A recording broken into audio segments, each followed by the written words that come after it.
अस्सलाम वालेकुम फ्रेंड्स, कैसे हैं आप सभी लोग। उम्मीद करता हूँ कि आप सब खैरियत से होंगे। सो फ्रेंड्स, आज की वीडियो का हमारा टॉपिक है सीएसएस। बेसिकली सीएसएस होती क्या है? CSS stand for cascading style sheet, जो कि आपकी वेबसाइट पर स्टाइलिंग करने में आपकी हेल्प करती है। आपने बड़ी बड़ी वेबसाइट्स देखी होंगी जिन पे बहुत ज़्यादा अच्छे तरीके से स्टाइलिंग हो रही होती है, इसलिए आपको वो देखने में काफ़ी ज़्यादा ब्यूटीफुल और इंटरेक्टिव लगती हैं। आप उनकी स्टाइलिंग को देखकर उस वेबसाइट को एक्सप्लोर करते हो और ज़्यादा उस वेबसाइट पर आप लोग इंटरेक्ट करते हो। सो किसी भी वेबसाइट का अच्छा होना उसकी एसईओ को पॉजिटिवली इफेक्ट कर सकता है। सो ये थी हमारी सीएसएस। ये सीएसएस होती क्या है? अब जो नेक्स्ट टॉपिक हम लोग पढ़ेंगे वो है सीएसएस का सिंटैक्स। हर लैंग्वेज को लिखने का जो है एक स्पेशल सिंटैक्स होता है और तरीका होता है, जिसको हम लोग कहते हैं उसका सिंटैक्स। अब बेसिकली सीएसएस का जो सिंटैक्स है वो एचटीएमएल के सिंटैक्स से काफी ज्यादा डिफरेंट है। फॉर एग्जाम्पल एचटीएमएल का जो सिंटैक्स हमारे पास प्रेजेंट था उसको हम लोग ऐसे लिखते थे, एचटीएमएल टैग के फॉर्म में। लेकिन जो हमारे पास सीएसएस का फॉर्मेट होगा, आई मीन सिंटैक्स होगा, वो वो कुछ ऐसा होता है। सबसे पहले जो है हम लोग अपना सिलेक्टर लिखते हैं। देन फिर हम लोग उसके अंदर उसकी प्रॉपर्टी लिखते हैं जिस पर हम लोग स्टाइलिंग अप्लाई करना चाहते हैं। फॉर एग्जाम्पल मैंने अपनी सीएसएस में जो है स्पैन टैग लिखा, एंड देन कर्ली ब्रेसेस के थ्रू मैंने उसके अंदर अपनी कलर की प्रॉपर्टी लिखी।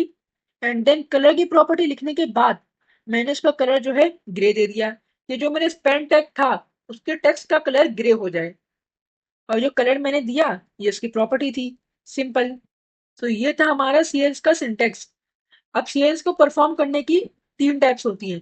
First internal, I mean first inline, second internal, and third external. Friends, basically जो हमारे पास इनलाइन सीएसएस होती है इसकी सबसे ज्यादा इंपॉर्टेंस होती है, और इसको जो है हम लोग अपने पैराग्राफ टैग के अंदर ही एज एन एट्रीब्यूट लिखते हैं।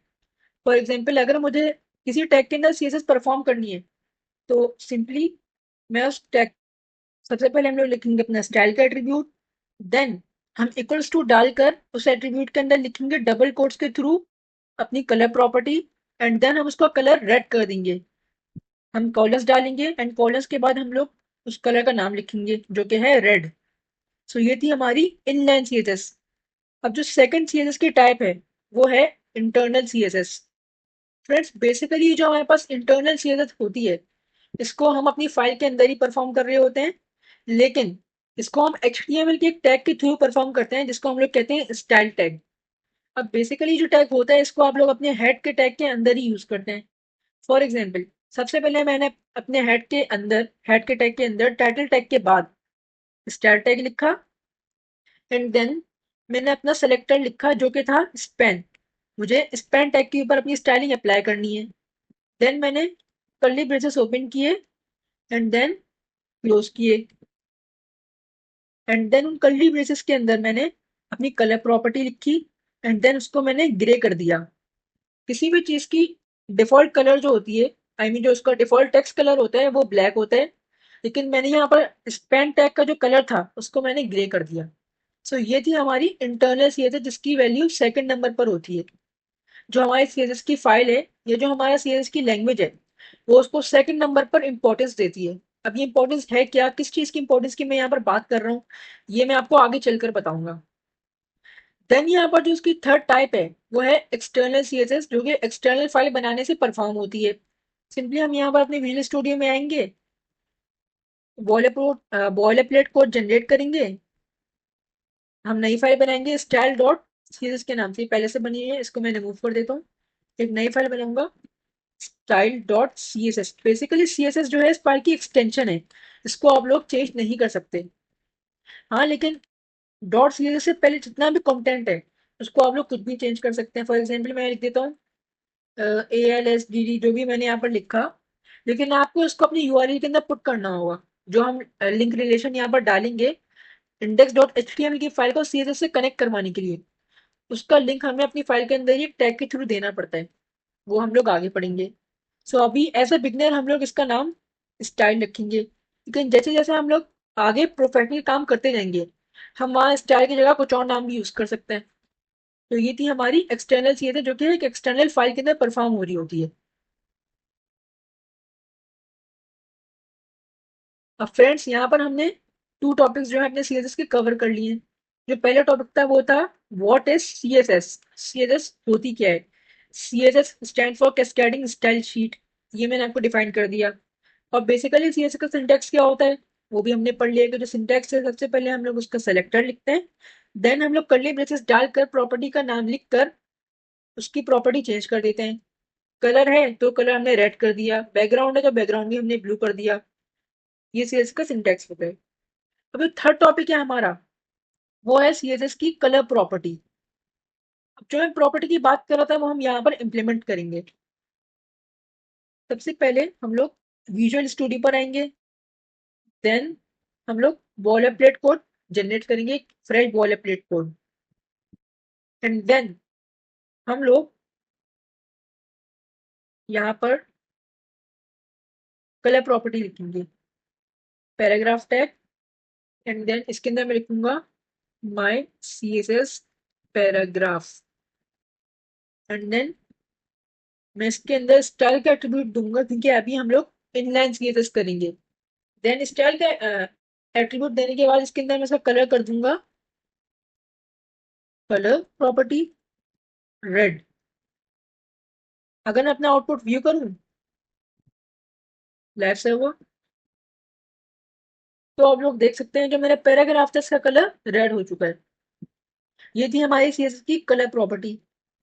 अब ये जो काम हमने इसके थ्रू किया है, इनलाइन सीएसएस के थ्रू, इसको हम लोग इंटरनल सीएसएस के थ्रू करके देखते हैं। हम लोग सबसे पहले टाइटल के टैग के बाद और हेड के टैग के अंदर स्टाइल लिखेंगे।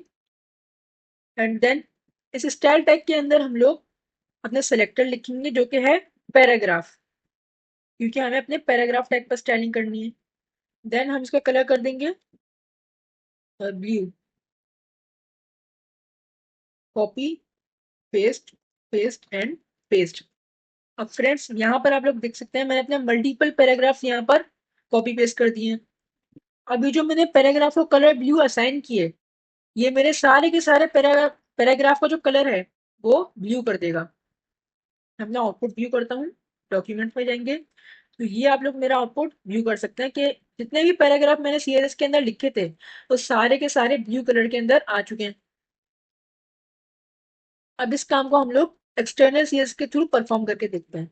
इसको हम लोग यहाँ से रिमूव करते हैं। एंड देन हम लोग एक न्यू सीएसएस की फाइल बनाएंगे। इसके अंदर हम लोग लिखेंगे पी एंड देन कलर कर देंगे ब्लू। अभी तो हमने इसका कलर ब्लू दे दिया है लेकिन ये इस पर इम्प्लीमेंट नहीं होगा क्योंकि मैंने आपको ये बात पहले भी समझाई थी कि जो हमें index.html की फाइल सीएसएस की फाइल से कनेक्ट करवानी होती है लिंक के टैग के थ्रू। उसके बगैर जो है आपकी फाइल जो है प्रॉपरली वर्क नहीं करेगी। प्रॉपरली तो कहीं वर्क ही नहीं करेगी। अगर मैं आपको इसका आउटपुट दिखाऊं तो आप लोग देखिए डिफॉल्ट ब्लैक कलर के अंदर यहाँ पर डिस्प्ले हुआ है। ब्लैक कलर जो होता है वेबसाइट के जितने भी टेक्स्ट होते हैं उन सबका डिफॉल्ट कलर होता है ब्लैक। अब मैं यहाँ पर index.html के अंदर आऊंगा। एंड देन यहाँ पर मैं लिखूंगा लिंक का टैग। एंटर। वेट, मैं लिखूंगा href हाइपर रेफरेंस। इस फाइल का मैं रेफरेंस दूंगा स्टाइल डॉट css से। एंड देन मैं इसका रिलेशन लिखूंगा कि जो फाइल है किस टाइप का कोड कंटेन करती है। इसका रिलेशन जो है एक स्टाइल शीट से, कि ये एज अ स्टाइल शीट हमारे कोड के अंदर यूज होगी। अब जो ये मेरा वर्क है सेव करने के बाद यहाँ पर परफॉर्म हो रहा होगा। अब आप लोग देख सकते हैं जो मेरा पैराग्राफ है इसका कलर ब्लू हो गया है। अब फ्रेंड्स अक्सर लोगों के दिमाग में सवाल आता है कि हमारी इनलाइन सीएसएस, इंटरनल सीएसएस और एक्सटर्नल सीएसएस में सबसे ज्यादा वैल्यू किस सीएसएस की होती है, इनलाइन, एक्सटर्नल या फिर इंटरनल? सो फ्रेंड्स ये बात मैं आपको पहले ही बता चुका हूँ कि सबसे ज्यादा जो वैल्यू होती है वो होती है हमारी इनलाइन सीएसएस की। मैं यहाँ पर लिखता हूँ स्टाइल एंड इसका कलर में कर देता हूँ ब्लू। और इन सबको जो यहाँ से रिमूव कर देता हूँ। एंड देन मैं यहाँ टाइटल के टैग के बाद लिखूंगा स्टाइल टैग। के अंदर मैं पैराग्राफ का कलर दे दूंगा कलर ग्रीन। वेट, तो मुझे यहाँ पर कलर प्रॉपर्टी दूंगा देनी पड़ेगी एंड देन यहाँ पर व्यू लिखना पड़ेगा एंड सेमी। फ्रेंड्स, सीएस के अंदर जो सेमी कॉलन है, ये एज अ फुल स्टॉप हमारे लिए वर्क करता है। आपने अक्सर इंग्लिश में पढ़ा होगा कि जब भी आप हम पैराग्राफ इंग्लिश में एंड करते हैं तो वहां पर आप लोग फुल स्टॉप लाजमी लगाते हैं, ताकि पढ़ने वालों को ये पता चल जाए कि ये पैराग्राफ यहाँ पर एंड हो चुका है। उसी तरह अपने सीएस के कोड को बताने के लिए कि ये जो सीएस की लाइन थी ये एंड हो चुकी है, हम सेमी कॉलन का यूज करते हैं। ये जो मैंने यहाँ पर एंड में ये छोटी सी चीज डाली है इसको हम लोग सेमी कॉलन कहते हैं। इसका मैं कलर कर दूंगा यहाँ रेड। फ्रेंड्स, आप लोग देखेंगे कि जो मेरा पैराग्राफ का टैग था उसका कलर अब ब्लू हो जाएगा, क्योंकि Indian CSS has the highest important in CSS. ये देखें आप लोग, इसका जो कलर है ब्लू हो गया है। लेकिन अगर मैं इसको रिमूव कर दूं, वेट, इसको मैं यहाँ से रिमूव कर देता हूँ। अब इसका कलर जो है वो ग्रीन हो जाएगा, क्योंकि इंडियन सीएसएस के बाद जो इंपॉर्टेंस होती है वो होती है इंटरनल सीएसएस की। ये आप लोग देख सकते हैं, इसका कलर जो है ग्रीन हो चुका है। अगर मैं इसको भी हटा दूं तो फिर एंड में जो इंपॉर्टेंस होगी वो सिर्फ और सिर्फ एक्सटर्नल सीरीज की होगी। इसका कलर रेड हो जाएगा। ये आप लोग देख सकते हैं यहाँ पर।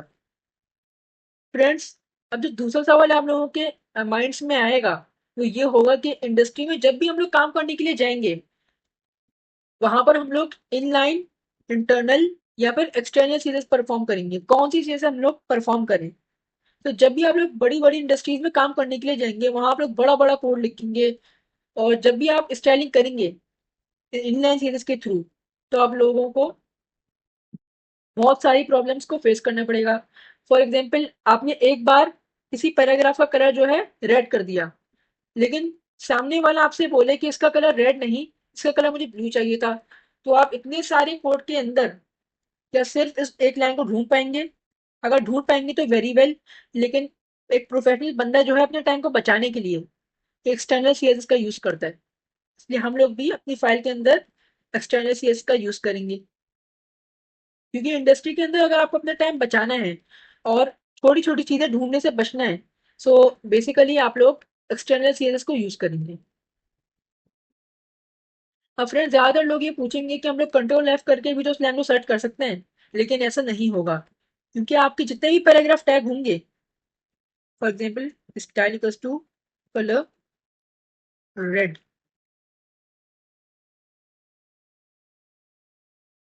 1 2 3 4। अब ज्यादातर लोग सोच रहे होंगे कि हम लोग कंट्रोल एफ करके भी तो उस लाइन को सर्च कर सकते हैं, लेकिन ऐसा नहीं होगा, कि वहां पर आपके मल्टीपल पैराग्राफ्स होंगे। लेकिन यूजर आपको बोले कि नहीं, मुझे सिर्फ इस स्पेसिफिक पैराग्राफ को जो है कलर ब्लू करना है, तो आप लोग कैसे ढूंढेंगे? वो आप लोग यहाँ पर आएंगे पैराग्राफ 1 में, वो बोलेगा नहीं इसका कलर नहीं करना, फिर आप लोग पैराग्राफ 2 में आएंगे, वो बोलेगा नहीं, फिर 3 में आएंगे, 4 में आएंगे, इस तरह आप कितने पैराग्राफ ढूंढेंगे? जब भी आप एक प्रोफेशनल वेबसाइट बनाएंगे तो वहां पर बहुत सारे पैराग्राफ होंगे, बहुत सारे टैग्स होंगे जिनको आप लोग को ढूंढना पड़ेगा। लेकिन अगर आप स्पेसिफिक चीज को चेंज नहीं करना चाहते तो फिर आप सिंपली अपनी स्टाइल की फाइल का यूज करेंगे। इसके थ्रू आप लोग अपने इस कलर को, स्पेसिफिक कलर को जो है चेंज कर सकते हैं। आप लोग इसके थ्रू भी चेंज कर सकते हैं, लेकिन इससे आपको बहुत ज्यादा प्रॉब्लम्स को फेस करना पड़ेगा। सो एक प्रोफेशनल बंदा अपने टाइम को बचाने के लिए एक्सटर्नल सीएसएस का यूज करता है। आई होप आप लोगों को इंटरनल सीएसएस, इनलाइन सीएसएस और एक्सटर्नल सीएसएस का डिफरेंस समझ में आया हो। अब बढ़ते हैं हम लोग अपने नेक्स्ट टॉपिक की तरफ, जो है बैकग्राउंड प्रॉपर्टी। इसको मैं थोड़ा सा जूम आउट कर देता हूँ।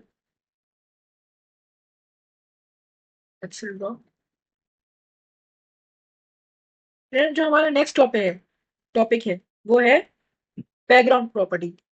जिस तरीके से कलर प्रॉपर्टी के थ्रू हम लोग किसी भी एलिमेंट का कलर, आई मीन उसका जो टेक्स्ट है उसको हम लोग चेंज कर पाए थे, बिल्कुल उसी तरह हम लोग किसी भी एलिमेंट के बैकग्राउंड कलर को भी चेंज कर सकते हैं, सिर्फ और सिर्फ बैकग्राउंड प्रॉपर्टी के थ्रू।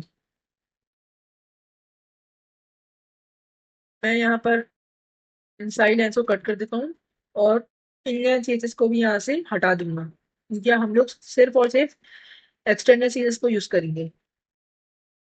यहाँ होगा एंड देन मैं पैराग्राफ के बैकग्राउंड कलर को टारगेट करूंगा एंड देन इसको मैं कर दूंगा एक्वा। तो आप लोग देख सकते हैं ये जो मेरा बैकग्राउंड जो इसका था, पैराग्राफ का बैकग्राउंड था, वो पूरा का पूरा एक्वा हो चुका है। फ्रेंड्स, ये जो थी बैकग्राउंड की खाली एक प्रॉपर्टी। बैकग्राउंड की बहुत सारी प्रॉपर्टीज होती है जिनको हम लोग अभी डिस्कवर करेंगे। फ्रेंड्स, जो नेक्स्ट प्रॉपर्टी हम लोग पढ़ेंगे, जो नेक्स्ट टॉपिक हम लोग पढ़ेंगे वो होगा सीएसएस के कलर्स का टॉपिक। और फ्रेंड्स, कलर्स हमने अभी पढ़े ही थे। कलर्स की बेसिकली टू टाइप्स होती हैं, हेक्स, आरजीबी और आरजीबी ए, थ्री टाइप्स होती हैं। लेकिन फ्रेंड्स, अभी जो टाइप पढ़ेंगे वो खाली टू टाइप्स हैं सीएसएस की, जो है hexadecimal type and RGB type. Basically जो फर्स्ट टाइप थी वो हमारे पास हेक्साडेसिमल थी। अब ये हेक्साडेसिमल टाइप होती क्या है?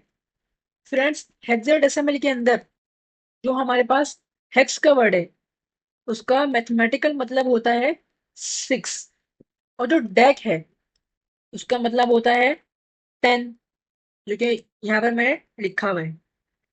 अभी जो हेक्साडेसिमल क्या होता है, अगर हम हेक्स और डेक को मिला दें, मतलब कि 10 और 6 को मिला दें, तो हमारे पास जो नंबर निकल कर आएगा वो होता है 16।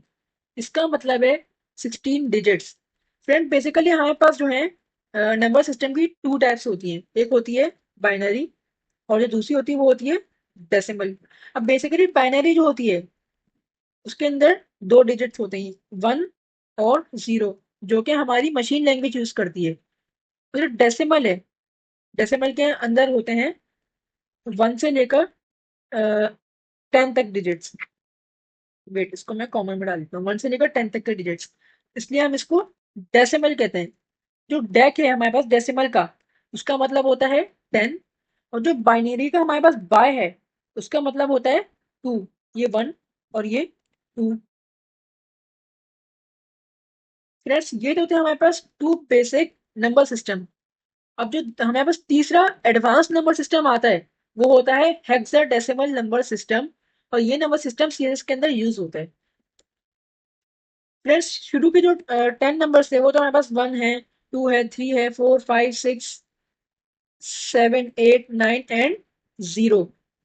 ये तो हमारे हैं स्टार्टिंग के 10 डिजिट्स। इसके बाद के जो 5 डिजिट्स हैं वो अल्फाबेट के अंदर काउंट होते हैं, ए, बी, सी, डी, ई, और जो लास्ट हमारे पास डिजिट है वो है एफ। सो फ्रेंड्स, ये 6 डिजिट्स और ये 10 डिजिट्स, इनको अगर हम काउंट करें तो ये बनते हैं 16 डिजिट्स। इनको हम अभी अल्फाबेट्स नहीं, हम इनको एज अ डिजिट कंसीडर करेंगे। सो अगर हम इन दोनों को कंबाइन कर दें तो हमारे पास निकल कर आएगा हेक्साडेसिमल नंबर सिस्टम। अगर हम किसी का कलर ग्रीन देना चाहते हैं तो ग्रीन की एक खास रेंज होती है जो कि 0 से लेकर एफ तक होती है। बिल्कुल उसी तरह ब्लू जो होती है हमारे पास, वेट, रेड जो होती है हमारे पास उसकी रेंज होती है 0 से लेकर एफ तक। और जो हमारे पास ब्लू होती है उसकी भी रेंज होती है हमारे पास 0 से लेकर एफ एफ तक। अब फ्रेंड्स, ये बात हमें समझनी पड़ेगी कि इन सबको जो स्टार्टिंग में तीन वो अल्फाबेट्स आ रहे हैं, आर, जी और बी। आर, जी और बी जो है कल एक नंबर सिस्टम बनाते हैं, जिस नंबर सिस्टम को हम लोग हेक्साडेसिमल नंबर सिस्टम के बाद पढ़ेंगे। अभी हमारा जो टॉपिक है वो है हेक्साडेसिमल नंबर सिस्टम। सो अगर आपको रेड कलर सेट करना है तो आप 0 से लेकर एफ एफ तक की रेंज सेलेक्ट कर सकते हैं। अगर ग्रीन देना है तो 0 से लेकर एफ एफ तक। अगर ब्लू देना है तो 0 से लेकर एफ एफ तक की रेंज आप लोग सेलेक्ट कर सकते हैं। अब आ जाते हैं हम लोग इसकी इम्प्लीमेंटेशन की तरफ। यहाँ विजुअल स्टूडियो पर मैंने अपनी फाइल खोल ली है एंड देन यहाँ पर तो मैंने अल्फाबेट्स की फॉर्म में अपना जो कलर है वो डिफाइन किया हुआ है। यहाँ पे मैंने लिखा था एक्वा, आई थिंक। सो यहाँ पर आप लोग देख सकते हैं कि यहाँ #00 FFFF ये कोड दिखा रहा है, तो ये जो कोड है इसको हम लोग कहते हैं हेक्साडेसिमल। अगर मैं यहाँ पर #00 FFFF लिख दूं तो ये एक्वा कलर बना देगा। तो ये है हमारे पास हेक्साडेसिमल नंबर सिस्टम। अगर आपको हेक्साडेसिमल नंबर सिस्टम थोड़े से और मतलब चाहिए, तो आप सिंपली, अगर आपको रेड का चाहिए तो आप यहाँ पर रेड लिखेंगे, तो आप लोग इस ऑप्शन की बिल्कुल आगे जाकर देख सकते हैं, यहाँ पर इसका हेक्साडेसिमल कोड लिखा हुआ है, जो कि एफ एफ और 4 टाइम्स 0। हम लिखेंगे हैश एफ एफ और 4 टाइम्स 0। सो इसी तरह फ्रेंड बहुत सारे कलर्स के जो हैं अपने अपने हेक्साडेसिमल कोड होते हैं, जो कि आपको मुख्तलिफ किस्म की वेबसाइट्स पर जाकर भी मिल जाएंगे। फॉर एग्जाम्पल मैं यहाँ जाकर सर्च करता हूँ हेक्सा डेसिमल कलर पिकर, तो यहाँ पर आप लोग देख सकते हैं। अगर मैं ये जो सर्कल है इसको मैं बिल्कुल एंड में लेकर चले जाऊं और उसको मैं रेड की तरफ ले जाऊं, तो इसको जो हेक्साडेसिमल कोड है वो आपको यहाँ पर नजर आएगा।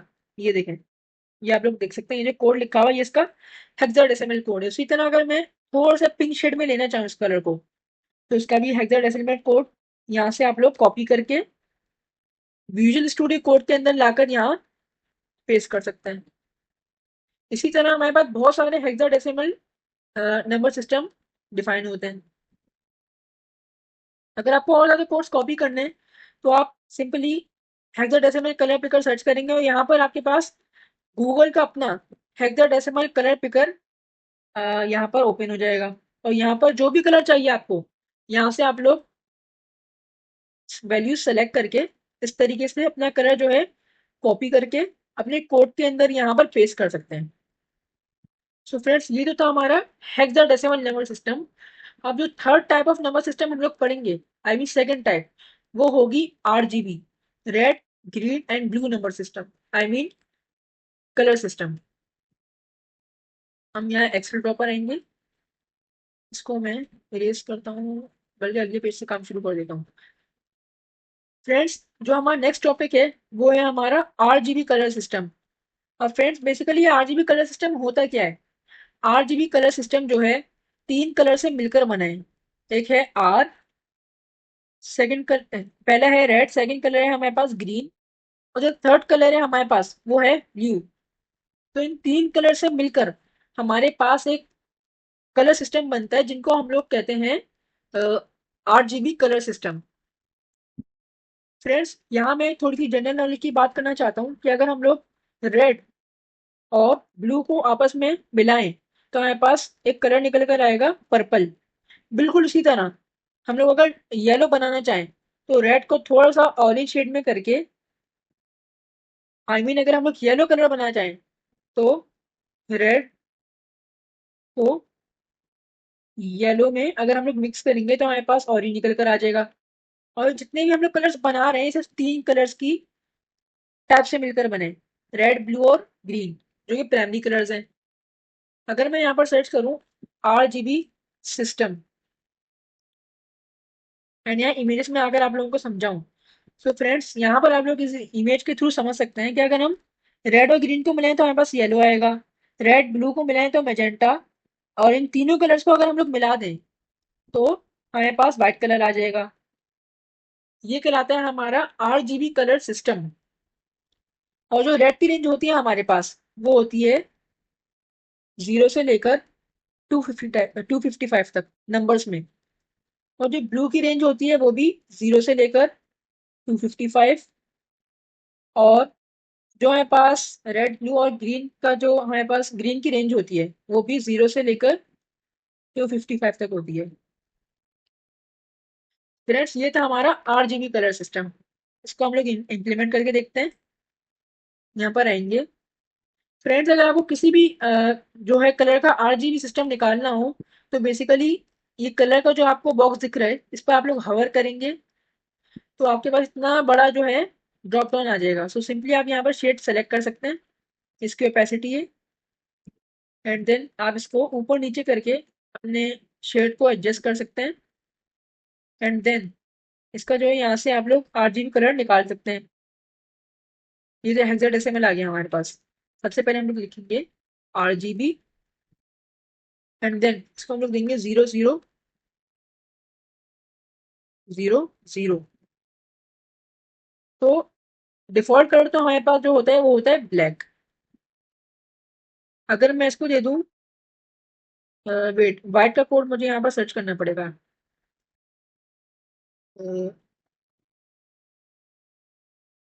RGB colour picker. सिंपली हम मैं यहाँ पर ऑल पे क्लिक करूंगा एंड देन यहाँ से अपना RGB कलर सेलेक्ट कर लूंगा। यहाँ पर आप लोगों को जो कोड नजर आ रहा है वो RGB कोड है। इसको मैं यहाँ से कॉपी करके सिंपली यहाँ पर जाकर मैं ऐसे पेस्ट कर दूंगा। यहाँ आप लोग देख सकते हैं, यहाँ पर थोड़ा ब्लूइश शेड के अंदर एक कलर निकल कर आई है। इसी तरह अगर मैं इसको थोड़ा सा सेट करूँ तो उसका शेड भी जो है एडजस्ट हो जाएगा। 200 लेता हूँ, 100। सो आप लोग देख सकते हैं, इसको मैं एडजस्ट करते जाऊंगा तो मेरा कलर भी यहाँ पर चेंज होता जाएगा। तो ये जो कलर की टाइप हमने पढ़ी है, कलर सिस्टम जो हमने अभी पढ़ा है, वो पढ़ा है हमने RGB कलर सिस्टम। इसको हम लोग व्यू करते हैं। ये थोड़ा सा ग्रीनिश शेड के अंदर कलर डिस्प्ले हो गया है। हमारा RGB सिस्टम भी हो गया, हमारा हेक्साडेसिमल सिस्टम भी हो गया। अब जो नेक्स्ट टॉपिक है हमारा, वो है CSS के सिलेक्टर्स। अब बेसिकली ये सिलेक्टर्स होते क्या हैं फ्रेंड्स, इसकी मिसाल हम जो है थोड़ी सी देसी तरीके से लेते हैं। फॉर एग्जाम्पल, आपने अक्सर घर में देखा होगा कि जब भी हमारे बड़े हमें बुला रहे होते हैं वो हमारे नाम से बुला रहे होते हैं। फॉर एग्जाम्पल, अदनान ये काम कर दो, काशान ये काम कर दो, अ, गोपाल चाय निकाल कर ले आओ। इसी तरह हम सबको नाम से बुलाते हैं। बिल्कुल उसी तरह CSS में भी हर टैग को हम लोग उसी के नाम से बुलाते हैं। फॉर एग्जाम्पल, अगर मुझे पी का कलर चेंज करना है ग्रीन में, तो मैं सिंपली पी लिखूंगा, जो कि टैग सेलेक्टर कहलाता है। एंड देन CS का सिंटेक्स लिख कर मैं उसका कलर जो है कर दूंगा red, blue, green, purple, violet, magenta, जो भी मुझे करना पसंद है। अब CSS के सेलेक्टर्स की जो है हमारे पास चार मेन टाइप्स होती हैं। जो पहली टाइप है हमारे पास, वो है ID सेलेक्टर, जिनको हम लोग जो है डॉट से डिनोट करते हैं। एंड देन जो थर्ड सेकंड टाइप है हमारे पास, वो है क्लास सेलेक्टर। वेट, आईडी को जो है हम लोग हैश से डिनोट करते हैं और क्लास को हम लोग डॉट से डिनोट करते हैं। And tag selector, I mean element selector, element selector, जिसको हम लोग टैग के नाम से सेलेक्ट करते हैं, टैग नेम। और जो फोर्थ टाइप है हमारे पास सेलेक्टर की, वो है यूनिवर्सल, जिसको हम लोग एस्टेरिक से डिनोट करते हैं, एस्टेरिक। अब फ्रेंड्स, अब बढ़ते हैं हम लोग सबसे पहले CS के सेलेक्टर की तरफ, जो है हमारा ID सेलेक्टर। फ्रेंड्स, आप लोगों को याद होगा जब जब मैं HTML पढ़ा रहा था, तो वहां पर मैंने क्लासेस और आईडीज के बारे में आप लोगों को थोड़ा सा डिफाइन किया था। अब जो है हम लोग इनका असल काम स्टार्ट करेंगे अपने CSS की ट्यूटोरियल वीडियो के अंदर। सिंपली मैं एक डिव बना लूंगा, या मैं पैराग्राफ टैग के अंदर ही कंटिन्यू कर देता हूँ उस काम को। और इसको मैं क्लास दे दूंगा, क्लास एट्रीब्यूट के थ्रू पैरा 1। और एक और पैराग्राफ बनाऊंगा जिसको मैं क्लास दे दूंगा पैरा 2। और एक और मैं बनाऊंगा जिसको मैं क्लास दे दूंगा पैरा 3। तो यहाँ पर मैंने 3 पैराग्राफ बना लिए। फ्रेंड्स, अगर मैं खाली पी के थ्रू अपना काम स्टार्ट करूं, तो आप लोग यहाँ पर देखेंगे कि मैं जितने भी पैराग्राफ थे उनका बैकग्राउंड कलर ग्रीन और जो टेक्स्ट कलर है वो रेड हो गया। लेकिन अगर मैं इनमें से किसी एक का कलर चेंज करना चाहूँ, तो मैं सिंपली क्लास के थ्रू उनको कॉल करवा सकता हूँ। अभी कैसे करूंगा मैं यहाँ पर जाऊंगा एंड देन पी की जगह मैं लिखूंगा dot para, para, para 1, and then 1 लिखूंगा। और जो बैकग्राउंड कलर है इसका मैं कर दूंगा थोड़ा येलो, येलो शेड में कर देता हूँ थोड़ा, बस थोड़ा ऐसे। अब आप लोग देखेंगे कि जो मेरे पैराग्राफ थे इनमें से खाली फर्स्ट पैराग्राफ का कलर चेंज हुआ है और बाकी एज इट इज रिमेन है। पी कर देता हूँ मैं। ब्लैक। अगर आप लोग इन लोगों को नोटिस करें, इन दोनों पैराग्राफ को, तो आप लोग देखेंगे कि इनका जो बैकग्राउंड कलर है वो रेड हो गया, लेकिन इसका बैकग्राउंड कलर रेड नहीं हुआ, बल्कि इसको जो बैकग्राउंड कलर है वो येलो शेड में हो गया थोड़ा सा। इसकी खाली एक ही वजह है, और वो ये है कि मैंने इसको क्लास के थ्रू कॉल करके इसका कलर मैंने चेंज करवा दिए। लेकिन यहाँ पर मैं डिफाइन किया है कि मैं जितने भी पैराग्राफ हैं, जितनी भी डिफॉल्ट पैराग्राफ है, उनका कलर रेड हो जाए, उनका बैकग्राउंड कलर ब्लैक हो जाए। तो ये थे हमारे क्लास सेलेक्टर। अब जो सेकंड टाइप का सेलेक्टर हम लोग पढ़ेंगे वो है हमारे आईडी सेलेक्टर्स। भी कॉपी करूंगा और इनको पेस्ट करूंगा। फ्रेंड फॉर एग्जांपल मैं इन सबको जो है para one, para one, para one और पैरा वन की क्लास दे देता हूँ, एंड देन मैं यहाँ पर आईडी एट्रीब्यूट के थ्रू लिख दूंगा 1 सी, यहाँ मैं लिख दूंगा 2।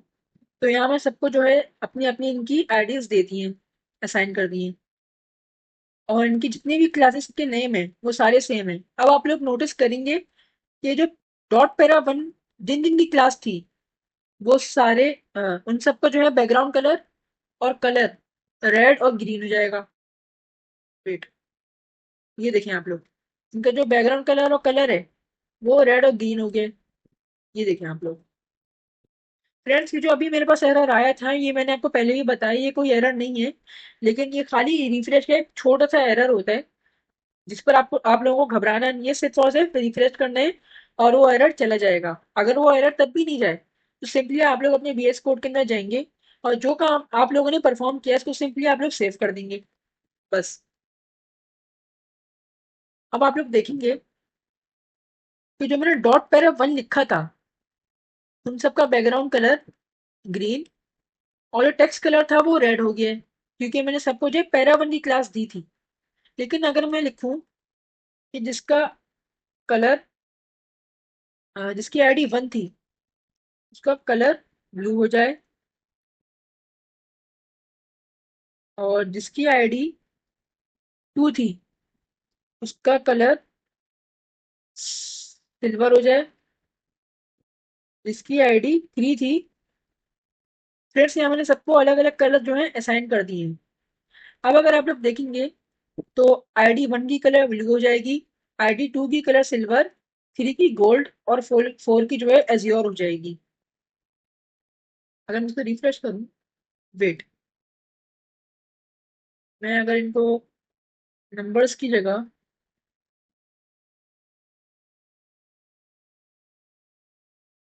तो मैं देता हूँ alphabets, ID 1, ID 2, ID 3, ID 4।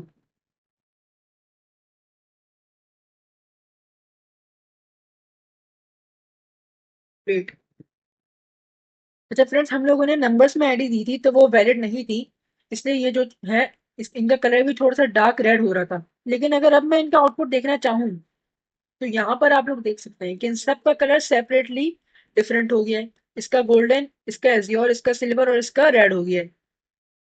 तो फ्रेंड्स, यहाँ पर हमें एक बात समझ में आती है। वेट, यस, इसका ब्लू, हाँ इसका ब्लू हो गया। सो फ्रेंड्स, यहाँ पर हम लोग एक बात समझ में आई है कि आईडी और क्लास ये दो अलग अलग टाइप्स के सेलेक्टर हैं। यहाँ पर हम लोगों ने सबको क्लास नेम दी थी लेकिन आईडी डिफरेंट दी।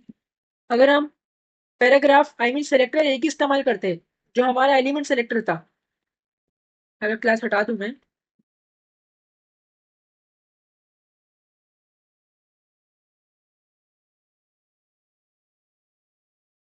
वेट ऐसे, सो यहाँ पर आप लोग देखेंगे कि इन सब का कलर जो है चेंज हो गया है। अच्छा फ्रेंड्स, ये आप लोगों को इसलिए नजर नहीं आ रहा कि इसका जो कलर है वो एजियोर दिया हुआ है, जो कि वाइट से थोड़ा सा मिलता जुलता है, इसलिए यहाँ पर आप लोगों को ये डिस्प्ले नहीं हो रहा। सो ये थे हमारे दो सेलेक्टर जिनके बारे में हमने अभी पढ़ा है। अब बढ़ते हैं हम अपने नेक्स्ट टाइप के सेलेक्टर पर, जो है यूनिवर्सल सेलेक्टर।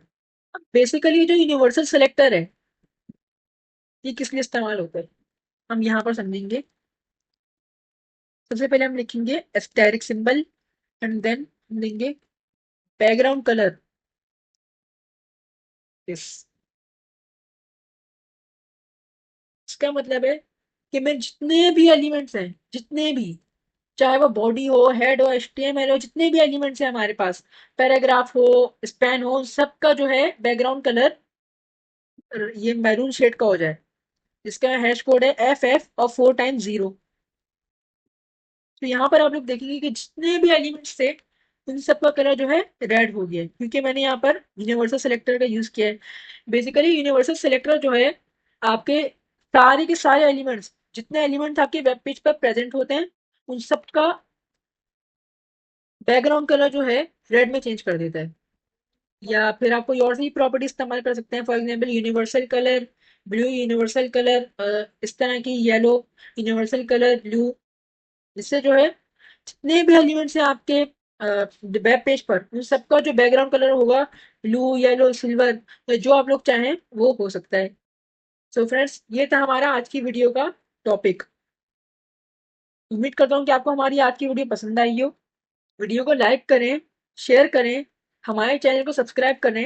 मिलते हैं हम लोग अपने नेक्स्ट लेक्चर में। तब तक के लिए अल्लाह हाफिज।